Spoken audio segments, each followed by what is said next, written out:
And at that time, I had $10,000 worth of rings on my finger, and I drove out to the cemetery crying hysterically. I didn't want my life to be like this. I mean, it was perfect just a few months ago. And I got there. And I drove back to the cemetery where he was, and I realized he wasn't even there. There was nothing there but cold dirt and dead flowers. What am I going to do, God? And I got back in my car, and I drove out to the place where I came in at. And by that time, it had gotten dark. It had gotten real dark. And I was afraid. And when I got to the end of the place, they had locked me in the cemetery. I mean, a huge Bible gate, steadfast and unmovable. I was like, okay, God, I think you got a message for me today. Can we please hurry up and learn so I can learn this lesson?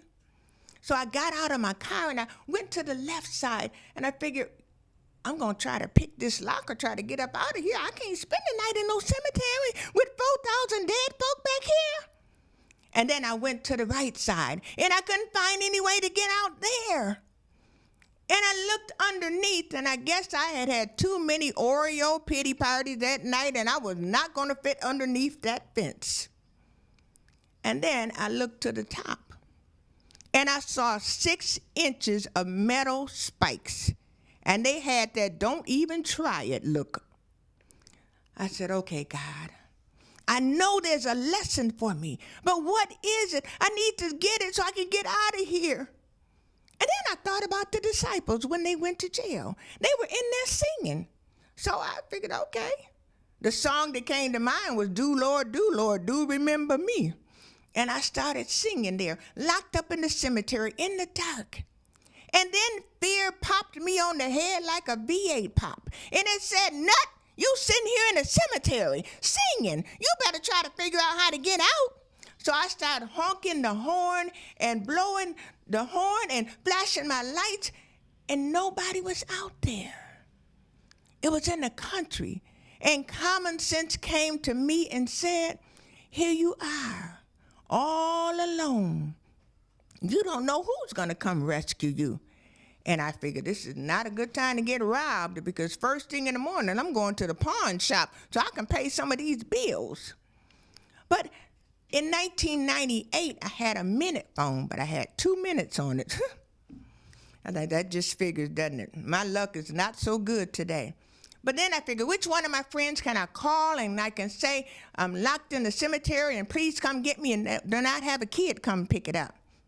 So I called Carol. I said, Carol, this is Debbie. I'm locked in the cemetery where Roosevelt is. Can you please click? My minutes ran out. I was thinking. And then I thought I can dial 911 with no minutes. So I dialed 911, and after the lady started laughing and stopped laughing, she said, well, guess what? They'll be back to work in the morning. And it hung up. I was like, God, okay, what is this lesson?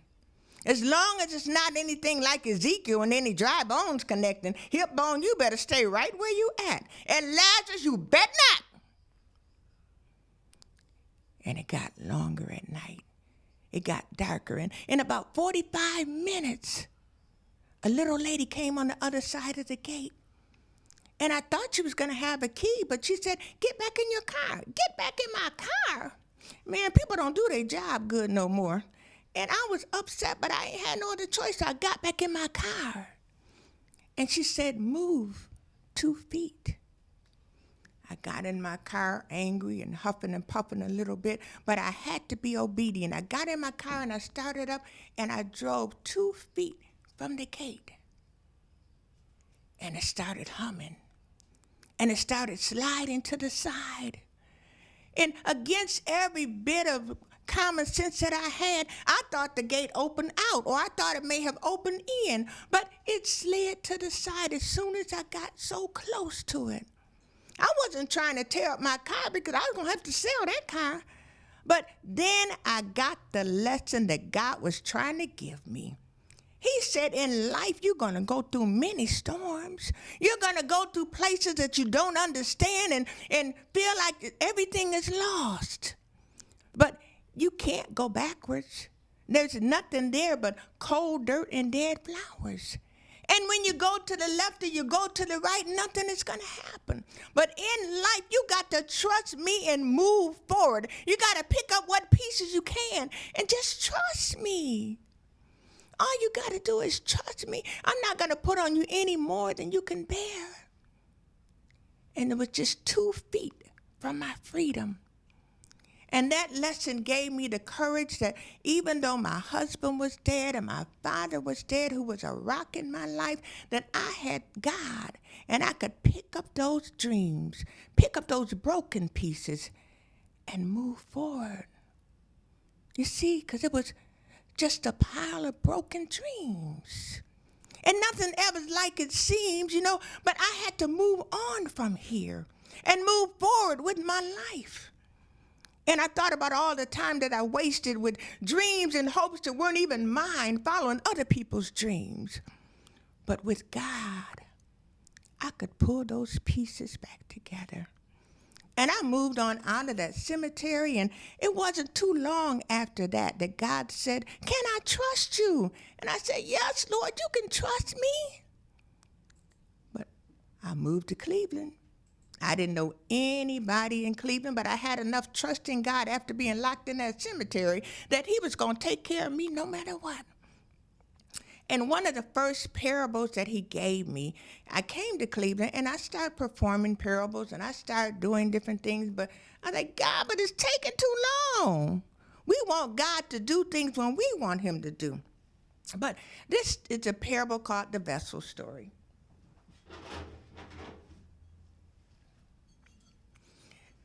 I'm a vessel, just a plain old clay pot.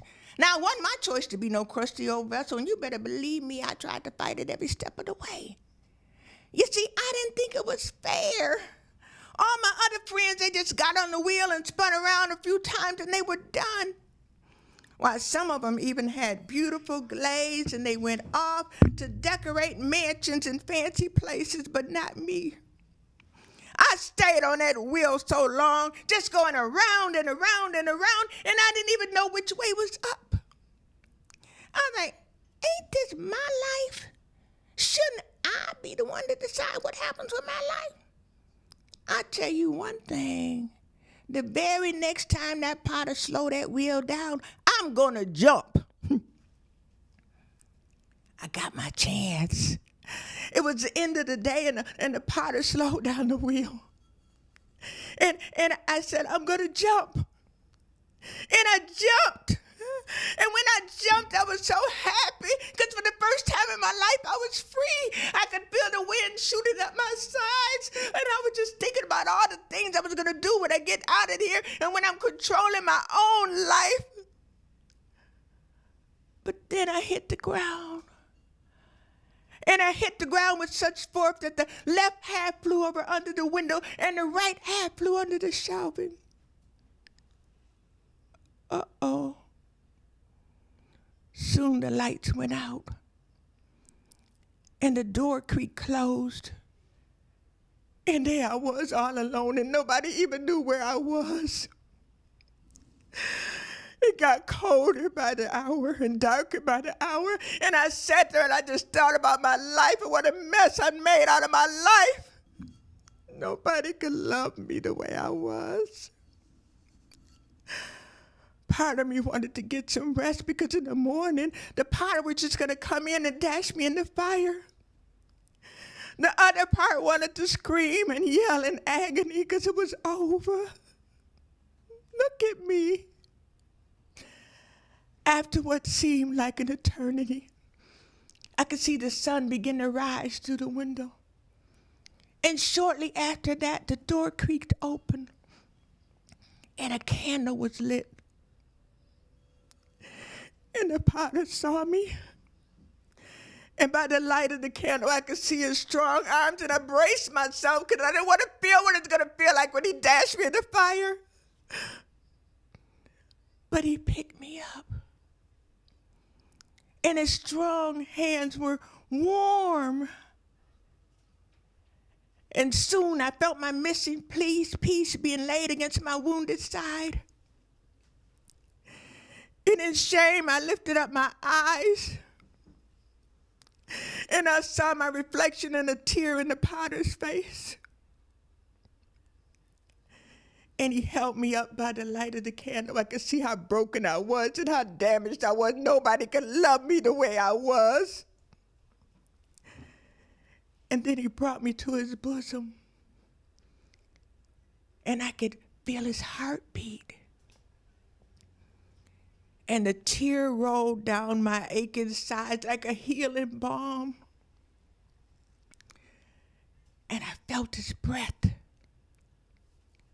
And he opened his mouth, and he spoke to me. And he said, "If I can use you, break your will with my own hand. Just let me use you for my perfect master plan. I'll make and mold you. Such a process you'll endure. I'll shape and fold you. Sanctify, make whole and pure. Let me use you. Though my purpose you can't see, then I will choose you for your perfect destiny. Please let me use you, a special vessel just for me." And he lovingly placed me on the wheel and gave me a chance to start all over again. Now, that's the beautiful thing about the potter is it doesn't matter how many times we mess up, how many times we run away like Jonah, how many times we fail at the things that he has given us. He gives us a chance to start all over again. Now, I came to Cleveland, and I did well for a while, following my purpose, but then I did to Jonah. Belly of the whale, one ticket. I had it. Because, see, I figured that if God sent me here to Cleveland to do something, and I did it for like 2 years, I mean, it should be okay by now. But then other things came up. My family, we bought 4 Domino pizza stores. We bought the one downtown Cleveland, the one Chagrin Falls, the one on Lee and Broadway, and the one in Cleveland Heights. And I figured, I'm going to run away like Jonah. I'm going to get in the belly of the whale, and I'm not worried about being no storyteller. I'm going to do what's making me some money. And I dropped it. Then I started back again, and then later on I had an opportunity to become a lemon law arbitrator, and I had $100,000 in my pocket, and I drove around and gave it to people for their old raggedy trucks. And I thought I had made it. But then you know what? Cancer has a way of speaking to you in the middle of the night. I had stage 4 cancer. It was under my heart, under my lung, on all 4 sides of my hip, and under the stitches for the surgery. And at night, I knew I would miss my family, but I thought about, here I am. I'm in the belly of this whale running from what God gave me to do and the plan that he gave me for my life. Now, it wasn't all wasted because I went to and I joined the Cleveland area Black Storytellers. And I'm going to do one of the condensed versions of one of the stories that I get requested to do at the Black Storytellers, and it's called The Year Uncle Bubba Jack Died. And it's also in this book, the full version of it. Our family is very organized. You know, when we have a baby in the family, we don't waste no time having no gifts and all that kind of stuff. We just get the great big old yellow envelope, and we pass it around, and we give the child cold, hard cash. That way the family can buy what they want to buy with it.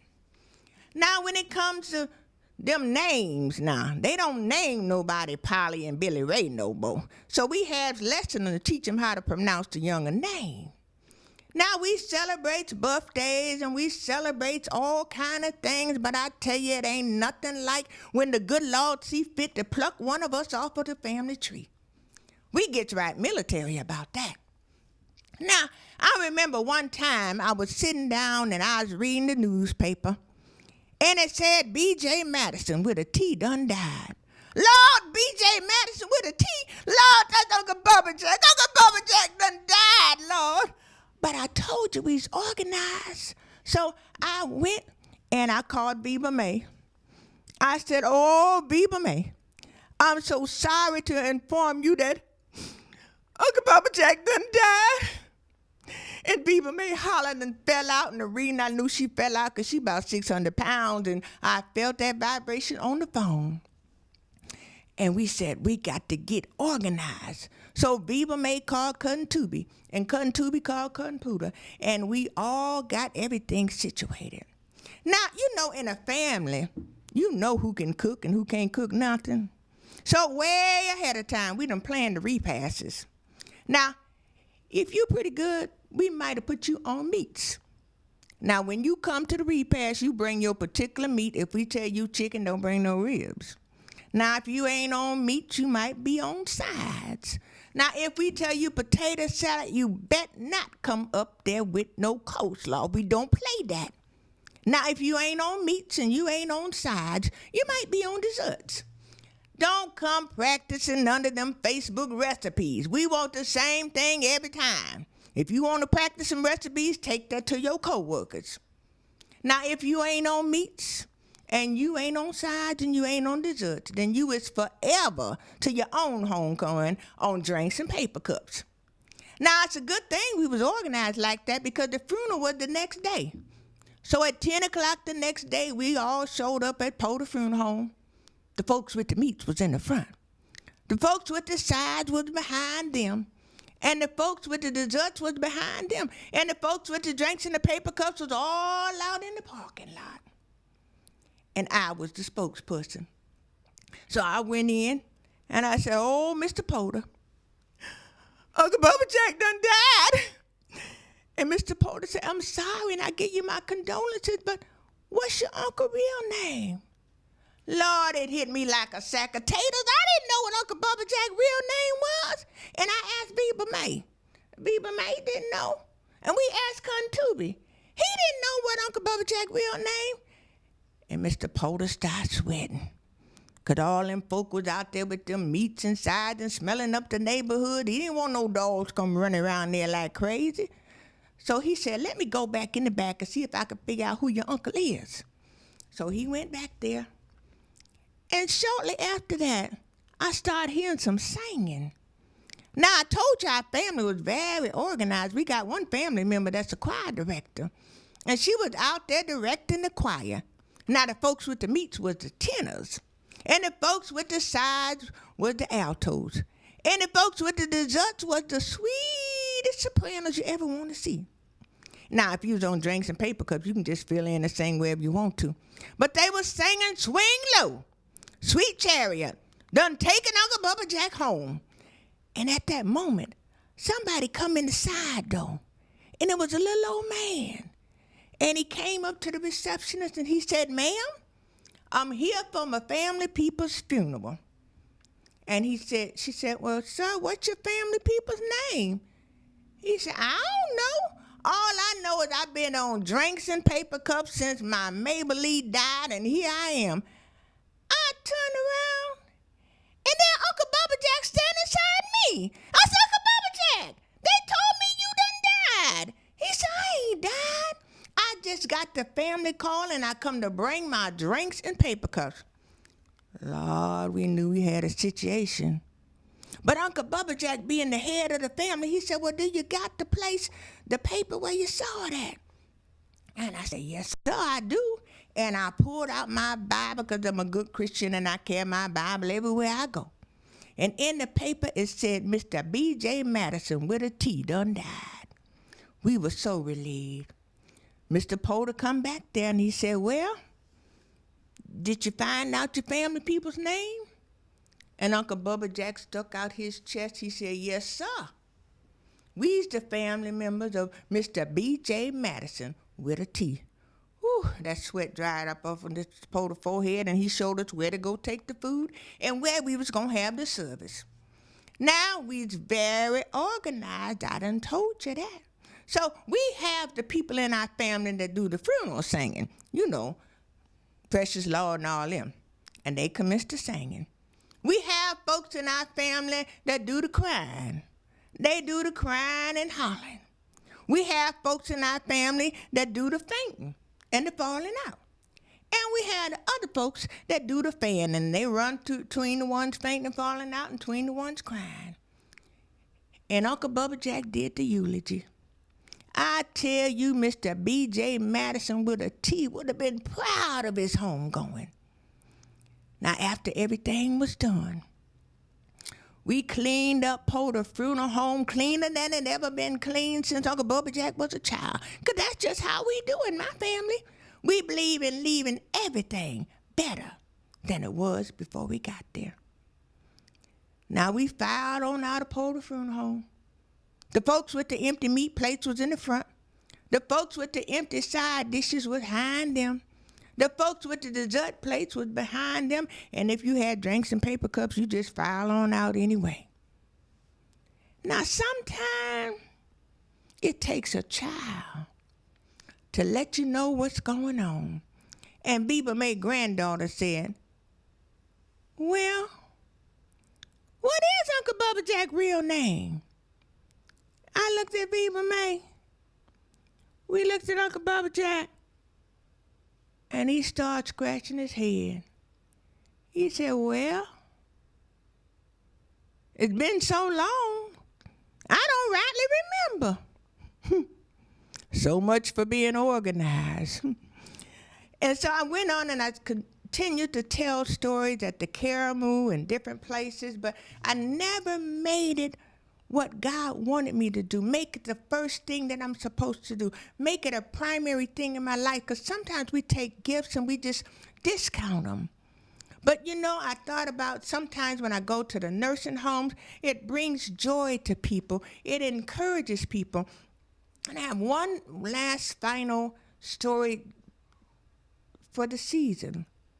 And it's by Mary's neighbor. It said, I knew Mary. Yeah, I lived right next door to Mary. Now, I ain't no nosy neighbor, but I saw everything that went on. I was there when she hopped up on that donkey. It couldn't have been me. I mean, you carrying God's baby and you gonna hop up on a donkey? I'd have been calling on heaven. Excuse me, Mr. Angel, excuse me. Yeah, that's me, Mary. Yeah, blessed and highly favored, chosen by God to bring forth the Savior of the world. Yeah, oh, thank you. Yeah, that's me. Could you check the records and see if this is correct? It's time for us to go to Bethlehem, and all I see out here is a little old donkey. And I would imagine the angel would go back there and check the records and come back and say, yes, that is correct. But Mary didn't complain. She just hopped up on that donkey, boogity, boogity, boogity, and went on to Bethlehem. Then when they got to Bethlehem, I ain't nosy, but they tell me that Joseph went around and he couldn't find nowhere for them to have the God's baby. That couldn't have been me either. Excuse me, Mr. Angel. Woohoo! It's me. Yeah. Mary, blessed and highly favored, chosen to have God's baby. You know. Can you check the records one more time? We done got here to Bethlehem, and they tell me the Marriott ain't got room for one more chariot. And the Hilton is filled to the hilt. And the Best Western ain't moved on up to the east side yet. And heaven forbid, Motel 6 done forgot to leave the light on. Could you check the records? And he'd come back and he would say, that is correct. Now, Mary didn't complain. Mary didn't fuss. Mary didn't do anything, but she went along with the plan of God for her life. So that's what I want to encourage you, to go on with the plan of God for your life. Don't be stuck in the belly of a whale. Accept your calling. Accept what God has given you and be the best that you can do. We don't have to understand it just like in the cemetery. We just have to continue to be what God has called us to be. And I want to thank you for tuning in for the first episode of Just Telling My Stories. I don't know how God is going to take me out, whether it's with cancer or whatever, but I know one thing for sure, that we come down here for a time and for a season. And with the help of God during that time and season, I want to be found just telling my stories. Those of you that may want to make a donation, you can cash out to That's Right. $BATZ, WRIGHT